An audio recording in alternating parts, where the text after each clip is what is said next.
네, 고려청자 영상 잘 보셨나요? 네, 참 감동적입니다. 돈으로만 문화재를 환산했던 무라카미의 요구에 간손 선생님의 대답은 어떤 조선인의 품격, 한국인의 어떤 품격을 보여주는 그런 답변입니다. 또 문화의 힘이라는 것에 대해서 다시 한번 또 생각해보는 그러한 영상이었습니다. 이번에는 한국인만 모르는 다른 대한민국이라는 책을 쓰신 임마누엘 페스트라이시, 한국인보다 더 한국을 사랑하고 한국 문화를 사랑하시는 분입니다. 이분은 예일대, 동경대, 또 하버드대에서 공부를 하셨는데요. 중국, 일본, 한국, 그러니까 비교 문학 석사 이런 것도 받으셨고 또 중문학도 전공하셨습니다. 네, 한국 문화를 가장 사랑하셔서 한국인으로 귀화하신 분인데요. 이 책에 보면 이런 내용이 나옵니다. 한국의 한류는 여기에 마리사라는 어떤 사람이 등장을 하는데요. 그 공중보건 이런 거를 연구하는 하버드 학생이었는데 이 임마누엘 페스트라이시 분에게 질문을 했다고 합니다. 그 한국의 한류를 이렇게 보고 나면 미국 청소년들에게 굉장히 긍정적인 에너지를 줄 수 있고 정신 치유에도 좋을 것 같다라고 생각하면서 한국 문화에 대해서 어떤 관심이 간다고 이렇게 이야기를 하면서 지금까지 전 세계의 그 문화를 이끌어왔던 나라들은 경제 강국이든지 아니면 군사력 강국이었고 이었는데 한국은 좀 이례적이다. 그렇다고 이민자의 힘이 강하지도 않고 또 한국 문화의 어떤 특징은 강압적이지 않다. 이런 표현을 했다고 합니다. 그리고 또 하나는 임마누엘 페스트라이시 이분께서 하시는 말씀 중에 한국인들이 종종 저지르는 실수가 하나 있다. 그건 바로 한강의 기적을 설명할 때 소말리아처럼 아무것도 없던 나라에서 이런 한강의 기적이 현재 모습이 됐다 이렇게 얘기를 하는데 아무것도 없는 무에서 유가 창조가 될 수가 없다. 그건 틀린 말이다. 일제시대와 6.25를 지나면서 한국은 먹을 게 없을 정도로 힘들었지만 문화적 한문적 소양이 뛰어난 사람들이 많았었기 때문에 이런 한강의 기적이 가능했다 이렇게 이야기를 하고 있습니다.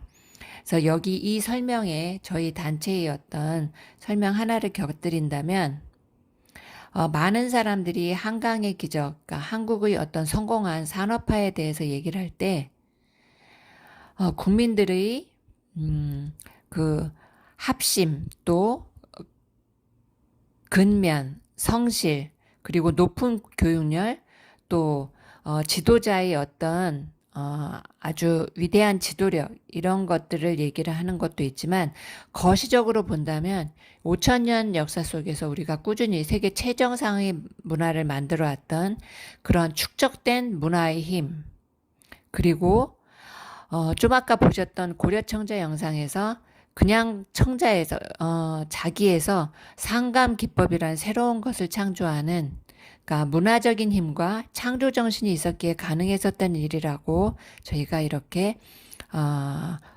보고 있고 또 설명을 드리고 있습니다. 그리고 임마누엘 페스트라이시 이분이 한국의 정신, 홍익인간 정신에 대해서 표현을 하실 때 한국의 교육이 너무나 지나친 경쟁이라든지 교육열로 인해서 힘들다라고 얘기를 하지만 유치원 때서부터 널리 인간을 이롭게 하라는 주변 사람을 항상 배려하고 이득되게 하라는 홍익인간의 정신이 교육의 접목이 된다면 이것은 세계에 굉장히 뛰어난 모범 사례가 될 수 있다라고 이렇게 이야기를 하십니다. 그리고 한국은 유교 국가이면서도 또 강력한 기독교 국가이기도 하다. 이렇게 상충되고 이질적인 문화가 공존을 이렇게 잘 하면서 어떤 분쟁이라든지 이런 게 일어나지 않고 잘 지내올 수 있는 것은 바로 공존을 당연시 여기는 이런 한국의 어떤 풍토 때문에 가능하다라고 이야기를 하시는데요. 이것은 세계의 가장 좋은 선례가 될 수 있다. 이렇게 이야기를 하십니다.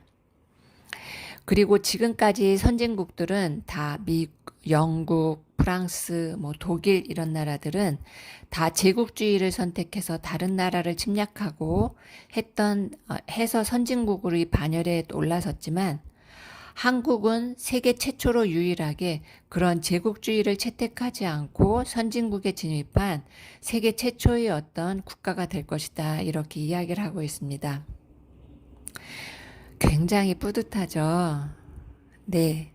그래서 이러한 말씀 전해드리고요.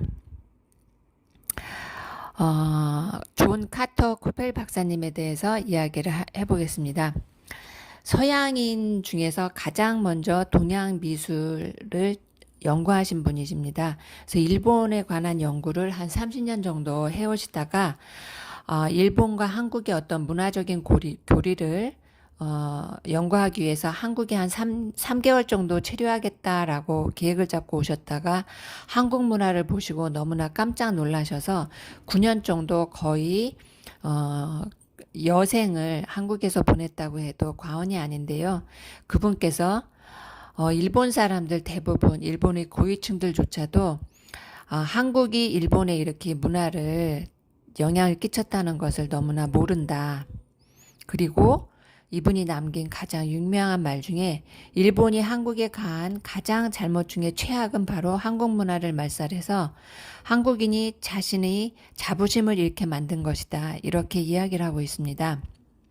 하지만 이제 현재 대한민국을 보면 요즘 오징어 게임이라든지 윤여정 선생님이라든지 이러한 여러의 힘을 얻어서 이제는 그런 것들에서 한국인들이 많이 자유로운 것 같습니다. 이번에는 저희가 어떻게 이 활동을 해왔는지 보여주는 활동 영상 하나 준비해 보았습니다. 한번 보시고 말씀 이어가겠습니다. 네, 저희가 이 한국 알리는 이 프로젝트를 모두 정부와 기업체의 지원을 받지 않고 모든 비용을 저희가 마련을 해서 해오고 있는데요. 그 중에 하나는 이 메주, 된장, 참기름 등 전통 식품을 판매한 수익금, 그리고 또 미국 지부에서는 김치, 만두 등을 판매한 수익금 등을 이렇게 합해서 이 일을 이렇게 해오고 있습니다. 저희가 이 한국 알 얘기를 할 때만 해도 우리나라 많은 분들이 중국에 가면 만리장성, 또 유럽의 미켈란젤 그림 등을 보시면 왜 우리나라에는 이렇게 훌륭한 문화가 없을까라고 이렇게 생각하시면서 한탄을 하셨는데요. 이 영상들을 통해서 우리나라 분들이 우리나라가 세계 최정상의 문화를 만들어 온 문화 대국이고 또 현재는 이렇게 세계 10위권을 다투는, 요즘 올해는 5위권이라고도 얘기를 하는데요. 이러한 세계 경제 5위 경제 대국인 것도 인지하셔서 세계 어떤 나라를 가시든 또 어떤 외국 분들을 만나시든 항상 당당하시고 떳떳하시라고 이 일을 이렇게 해오고 있고요. 이 일을 이렇게 진행해 오고 있습니다. 끝까지 이렇게 경청해 주셔서 감사드리고요. 마지막으로는 백성욱 박사님의 어떤 제자이신 저희 김재영 법사님께서 저희에게 이제 주시는 그 가르침 중에 하나는 바로 이 마음살림살이입니다. 저희에게 이렇게 마음살림살이를 해라 해서 주시는 말씀인데요. 그 PPT 하나 이렇게 올려놓았습니다.